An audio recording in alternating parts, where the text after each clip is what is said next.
안녕하세요. 오늘 영상에서는 최근 대한민국 금융시장을 발칵 뒤집어 놓은 초유의 사태, 빗썸의 60조 원 비트코인 오지급 사건을 깊이 파헤쳐 보려고 합니다. 단 한 번의 버튼 클릭으로 전 세계 비트코인 발행량의 3%가 순식간에 생겨났다면 믿으시겠습니까? 영화에서나 나올 법한 일이 현실에서 벌어졌습니다. 2026년 2월 6일 오후 7시였습니다. 국내 2위 가상자산 거래소 빗썸에서 자체 랜덤박스 이벤트를 진행했는데요. 원래는 당첨자들에게 1인당 최대 5만 원을 주려고 했습니다. 그런데 담당 직원의 실수로 단위가 원 아닌 비트코인, BTC로 입력되고 말았습니다. 5만 원을 받아야 할 사람이 5만 비트코인, 우리 돈으로 약 5조 원을 받게 된 겁니다. 이렇게 잘못 지급된 비트코인은 총 62만 개, 금액으로 따지면 무려 60조 원에 달했습니다. 이게 얼마나 황당한 숫자냐면요. 사고 당시 빗썸이 실제로 보유하고 있던 비트코인은 약 4만 2천 개 수준이었습니다. 실제 금고에 있는 돈보다 무려 14배나 많은 돈이 송금된 셈입니다. 도대체 어떻게 없는 돈을 보낼 수 있었을까요? 이게 바로 오늘 영상의 첫 번째 핵심 포인트, 중앙화 거래소의 조적적 맹점입니다. 우리가 거래소에서 코인을 사고 팔 때 실제로 블록체인 상에서 코인이 오가는 게 아닙니다. 거래소 내부의 거대한 데이터베이스, 즉 장부상에서 숫자만 바뀌는 방식, 이걸 오프체인 거래라고 합니다. 쉽게 말해 여러분 계좌에 찍힌 비트코인은 실제 코인이 아니라 거래소가 나중에 이만큼 줄게라고 약속한 일종의 디지털 차용증 같은 겁니다. 그렇기 때문에 거래소 내부 전산망에서는 실제 보유량과 상관없이 관리자가 입력하는 대로 숫자가 생성될 수 있습니다. 문제는 검증 시스템의 부재였습니다. 정상적인 금융 시스템이라면 지급하려는 수량이 실제 보유량보다 많다면 에러가 뜨면서 막았어야 합니다. 하지만 빗썸의 시스템은 장부상 지급 명령과 실제 지갑 잔고를 대조하는 무결성 검증 절차가 없었습니다. 그 결과 데이터베이스 상에서만 존재하는 유령 비트코인 62만 개가 아무런 제동 없이 만들어져 이용자들에게 뿌려진 것입니다. 이 사건, 어딘가 익숙하지 않으신가요?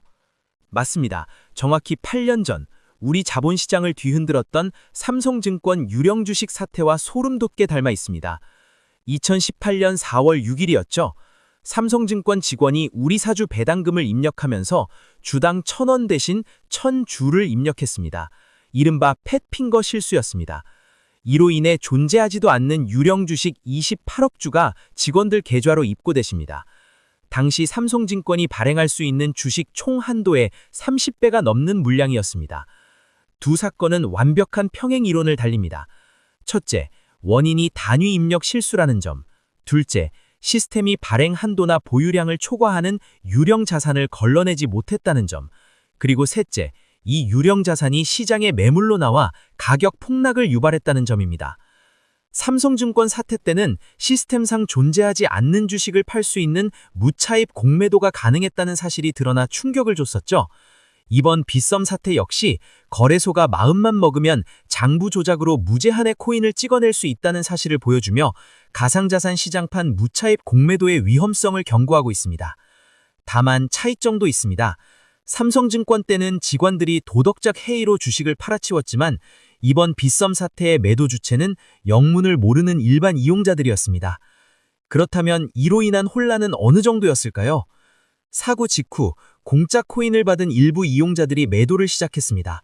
9,800만 원대였던 비트코인 가격은 빗썸에서만 순식간에 8,111만 원까지 17%나 폭락했습니다.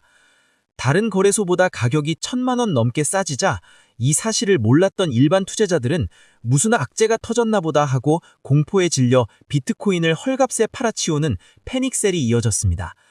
빗썸 측은 사고 발생 20분 뒤에야 상황을 파악하고 거래를 차단했습니다. 다행히 오지급된 물량의 99.7%는 회수했지만 약 125개, 돈으로 치면 130억 원치는 아직 회수하지 못했습니다. 개중에는 이미 코인을 팔아 현금 30억 원을 챙겨 나간 사람도 있고 다른 거래소로 코인을 옮겨버린 경우도 있어 법적 공방이 예상됩니다. 빗썸은 사태 수습을 위해 패닉셀로 손해를 본 고객에게 매도 차액 전액과 10%의 추가 보상금을 지급하고 일주일간 수수료를 받지 않겠다고 발표했습니다. 하지만 잃어버린 신뢰는 돈으로 쉽게 살 수 없을 것 같습니다. 마지막으로 이번 사태가 앞으로 시장에 어떤 영향을 미칠지 정리해 보겠습니다. 이번 사고는 가상자산 규제를 강화하는 결정적인 트리거가 될 것입니다. 현재 논의 중인 가상자산 2단계법 입법의 속도가 붙을 판망입니다.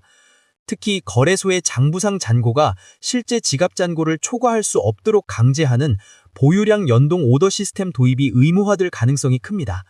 또한 금융당국이 거래소 대주주의 적격성을 심사하고 지분 구조를 규제할 명분도 강력해졌습니다. 투자자들의 인식도 바뀔 겁니다. 키가 없으면 내 코인이 아니다. Not your keys, not your coins 라는 격언처럼 중앙화 거래소의 위험성을 깨닫고 개인 지갑이나 탈중앙화 거래소 DEX로 눈을 돌리는 분들이 늘어날 것으로 보입니다. 결국 이번 60조 원 오지급 사태는 단순한 해프닝이 아닙니다. 금융기관을 자처하는 거래소의 시스템이 여전히 구멍가게 수준이었다는 뼈아픈 증거입니다. 이번 사건이 우리 가상자산 시장이 진정한 제도권 금융으로 도약하기 위한 예방주사가 될지 아니면 신뢰 붕괴의 신호탄이 될지 앞으로의 대응을 주목해야겠습니다.